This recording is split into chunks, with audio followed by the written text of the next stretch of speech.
Jerry Quarry, the #1 ranked challenger who is of course tonight going to be fighting. Nous sommes en 1970, à Atlanta. Mohamed Ali remonte pour la première fois sur un ring après 3 ans d'arrêt forcé suite à son refus d'aller au Vietnam. C'est Jesse Jackson là-dedans. Cette soirée, Élie Robert Nicou l'a décortiqué pour son dernier roman, 200 noirs nus dans la cave. Une soirée qui avait tous les ingrédients pour un roman noir, dans les deux sens du terme, avec notamment toute une collection de gangsters dans le public. Ces gens qui sont dans des manteaux en peau de lapin ou en vison ou avec des bagues partout et des billets de banque plein les poches.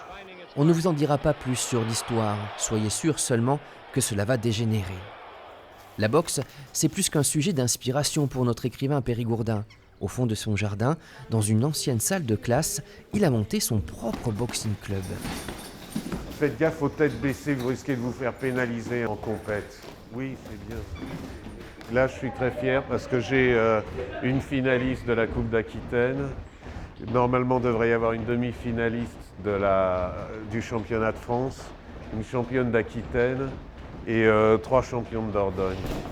La compétition, mais dans un esprit familial. Ici, les cogneurs et les cogneuses ont de 12 ans à plus de 40 ans, car Élie a convaincu aussi les mamans de mettre les gants, comme Christelle, mère d'Ilan et de Norena. Il y a une bonne ambiance, tout le monde s'entend bien. Mais après, comme le coach a dit, quand on est sur le ring, il faut faire comme si on ne se connaissait pas, parce que sinon après on a tendance à être trop gentil. Elle revient, 22. Élie tient l'amour de la boxe de son père, Robert Nikoïtski, qui fut professionnel, pour financer ses études artistiques. J'ai toujours voulu être boxeur.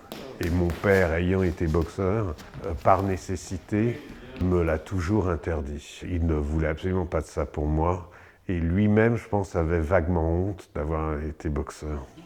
Pas de ring dans le prochain livre d'Élie qui sortira sous son alias de Louis Sanders, mais il pourrait bientôt écrire sur Jacques Dempsey, boxeur des années 20.